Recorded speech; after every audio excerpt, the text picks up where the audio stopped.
this is a QA. I have 7 questions here written down from viewers, and I'll read them to you and give you the answers when I come right back. Hey!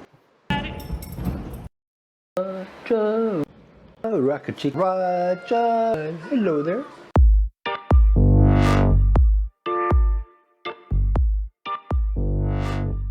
Okay, here we go. I think I got this down now, okay? Microphone's on, mic check, camera is recording. I can see the record button there. I got the light on, everything's good to go. So I have some questions here, and before I get started on these questions and answers, I just want to say thank you to all you subscribers. I appreciate every single one of you. If you like this channel and you're not a subscriber, please hit that subscribe button. It helps me a lot, okay? And if you like this video, a thumbs up is nice. I really appreciate that. And please, feel free to leave comments if you want to. Ask questions. If you have specific questions that you want to ask me, send me an email. My contact information is in the description below. Everybody's free to write to me, ask me anything you want, and I promise you I'll answer you. I read all comments and all emails, and I respond to every single one of them in one fashion or the other, okay? So let's get started with these questions. The first one is from Joanne. That's Joann. She says, beautiful place, thanks for sharing. Question for your next Q&A.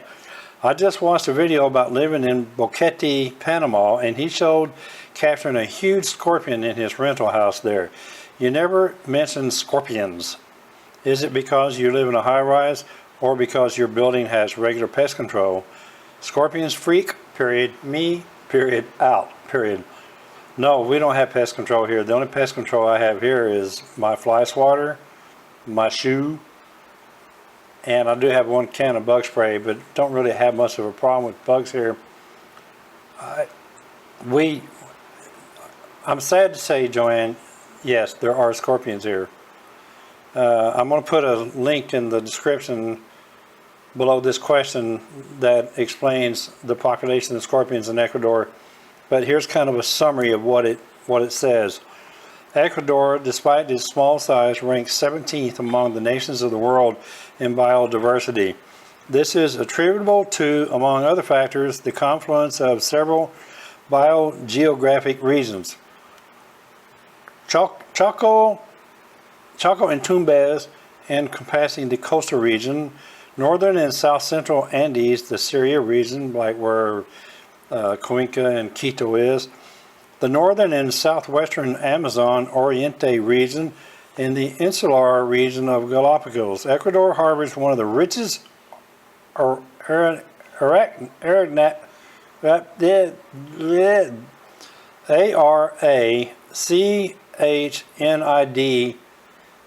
Faunas, F-A-U-N-A-S, of the Neotropics. Specifically, its scorpion fauna ranks high amongst South American countries in terms of diversity, with 12.70 species per 38,610.22 square miles. So yes, scorpions. I know scorpions are horrible. I grew up in Texas. When I was a young man, right after I got out of the military, I worked for a water well driller, and we worked out in the fields of central Texas. Scorpions was a daily occurrence for us. I've been stung many times, and folks, if you've not been stung by a scorpion, go find one and stick your finger on its tail and see what you think. Leave it in the comments below, okay? I want to hear what you think. It's a very nasty sting. I think it's worse than a bee or anything else I've ever been stung by. I've heard people say that they've seen scorpions here. I personally have not seen any, Joanne.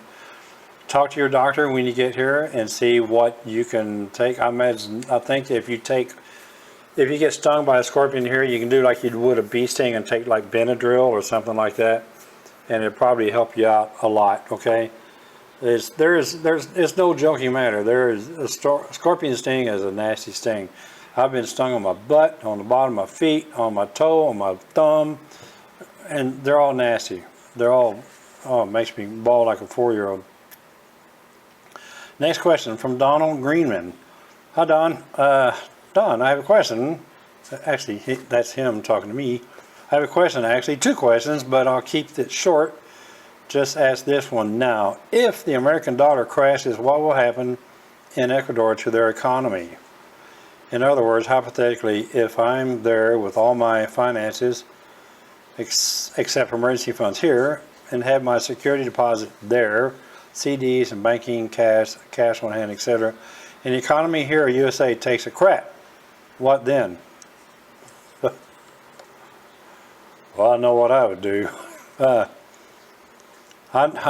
know you don't. I know it's not a joking matter. I'm sorry. I know you don't like to give advice. Yeah, you're right. I don't. So in writing, I'm not asking for that. Only two guys having a cold one and conversation. Okay, just your thoughts, or however you want to leave it. Okay. Yeah, if the dollar crashes in the U.S., that's a major problem. It's not just there and here, but worldwide. And it's going to have a dramatic impact, a global impact on all worldly economies, for sure. I don't know what would really happen here in Ecuador. We're really not that dependent on the American dollar. I mean, we use the American dollar here. Inflation in the U.S. doesn't really impact our inflation here. The inflation here is less than 1%. I'm not an economist. I'm not even intelligent enough or educated enough really to be able to have a decent conversation about it.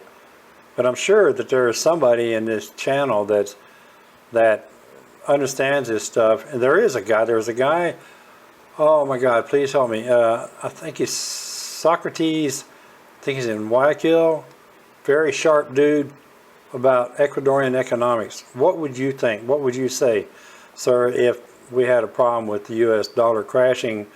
What impact would it have on us here in Ecuador? Hopefully he'll answer. And if he does, Donald, I'll keep your email and I'll forward to you whatever he tells me. Okay? Is that fair enough? Hope so. So next question from Mickey. Hi, Mickey. My friend Mickey. I found the answer to one of your questions that I asked you.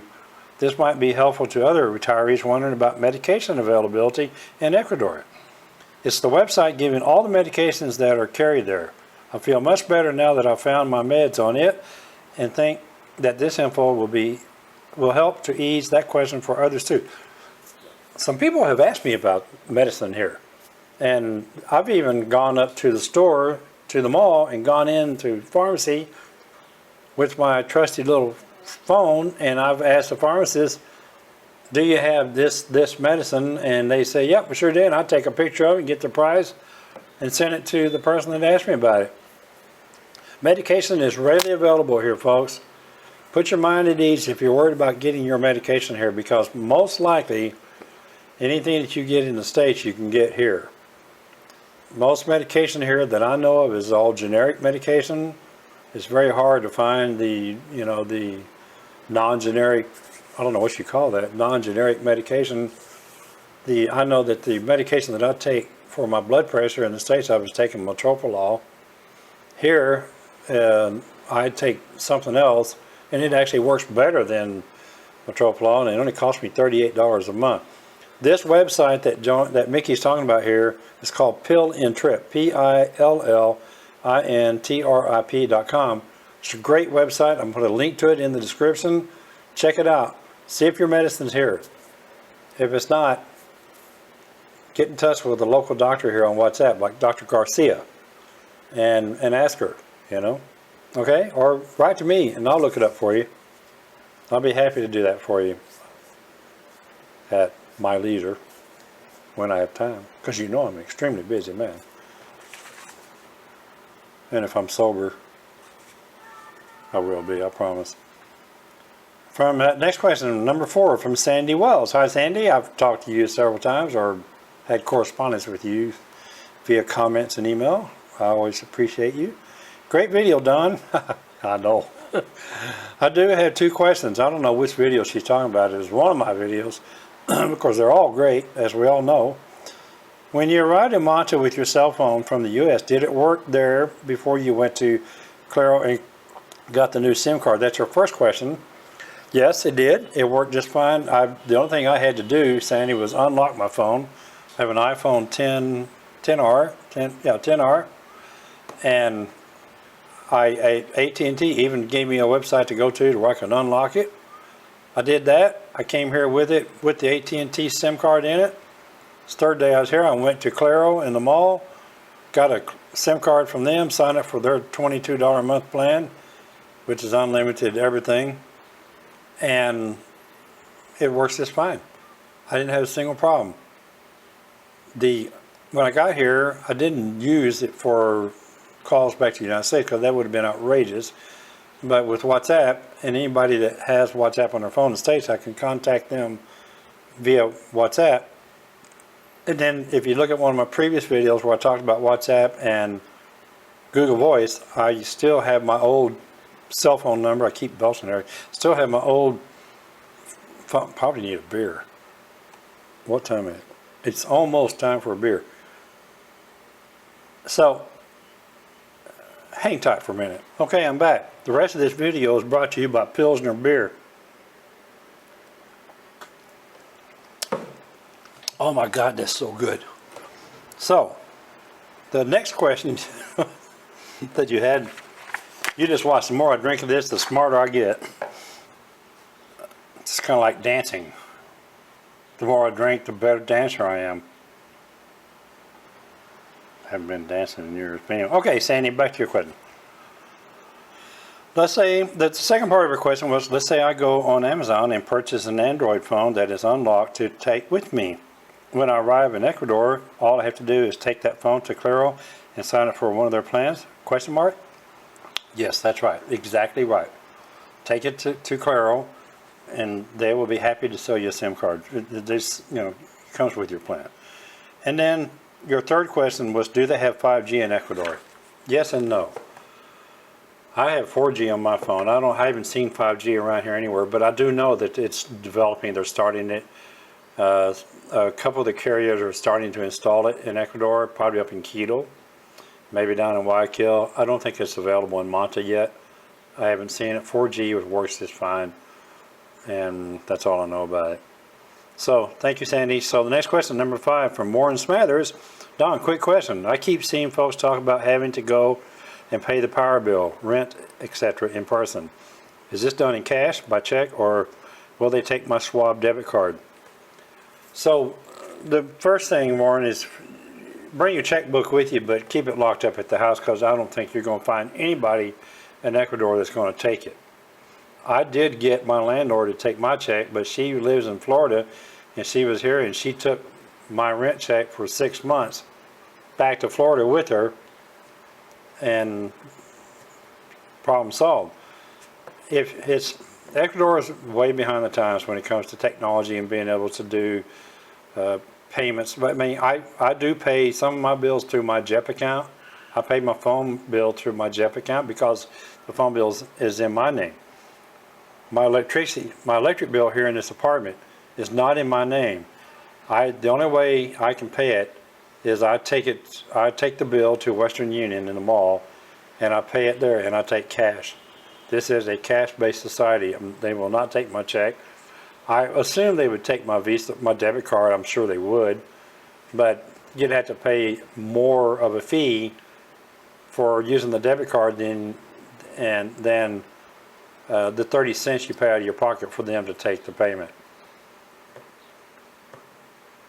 I hope that helps you. Power bill, rent. There's another bill that I pay at Western Union. Oh, my gas bill, $6 a month. I pay my gas bill. It's a pain. If you have a local bank account like JEP or Banco Guayaquil or Banco Austral or Banco Pichincha, Banco Pacifico, any of the major banks here, you can probably, make arrangements for your vendors, get their banking information where you can deposit electronically from your bank account to their bank account. That's the way I pay for my Top Dental. I have their external bank information where I can make a deposit only. I can't withdraw, obviously. And that's how I paid them. I just transferred money from my JEP account straight to their account. No problem solved. Number 6 from M. Walker 43. Hello, M. Walker 43. Any info for expats options who die and wish to be buried in Ecuador? No, not really. I did talk to somebody, I don't remember who it was. I talked to a facilitator, I think, who was a retired attorney. You can get a will, have a will. You know, at minimum, have a note laminated for a couple of bucks and have it tattooed to your refrigerator door in Spanish and English, leaving the instructions on what to do with you in case somebody finds you. That's what I do. I also have a card that I keep in my wallet that gives instructions in Spanish and English to any doctor that needs insurance information so that they can contact my agent in Cuenca, my private insurance company agent, and he would give instructions on what treatment I'm authorized for and all that kind of good stuff, and make sure that I get the right kind of treatment, even if I'm in an IESS hospital. Information is key to everything, you know. Have a note. If you're here by yourself, have a document somewhere and leave instructions on what you want done. There have been expats cremated here. They cremate a lot of people here. Most burial grounds are above ground, but there's one cemetery here in Manta. I think most of it's underground, but most of the ones that I've seen have all been above ground. And I personally, I want to be cremated and be done with it. But I hope that answered your question. And the last question, number 7, from Craig Gardner. Don, do you have any knowledge on the legalities of bringing gold and or silver coins into Ecuador? It's okay to use my name, Craig. Thanks, Don. So my question for you, Craig, is why would you want to bring any precious metals here with you? In the first place, you're going to have to get them transported here. I don't know how much you're talking about. If you just got a little handful, I don't see a problem with it. Probably wouldn't even be questioned about it. There's a limitation on how much you can bring, just like cash, $10,000.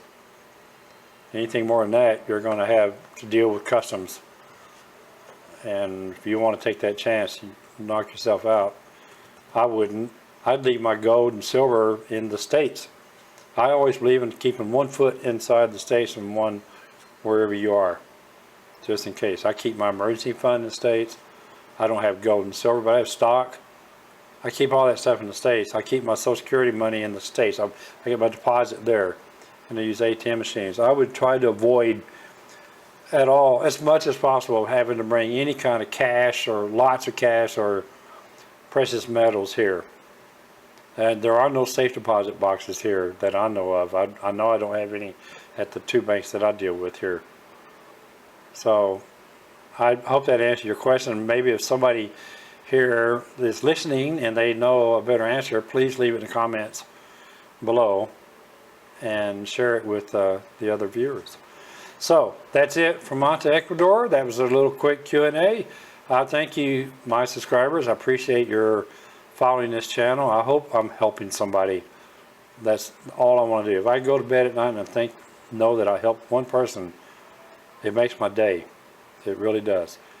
So the next video that I'm going to do is going to be about an interview I had with my banker at JEP, and we're going to talk about more banking and investment in CDs. Okay? I'll see you then. Ciao.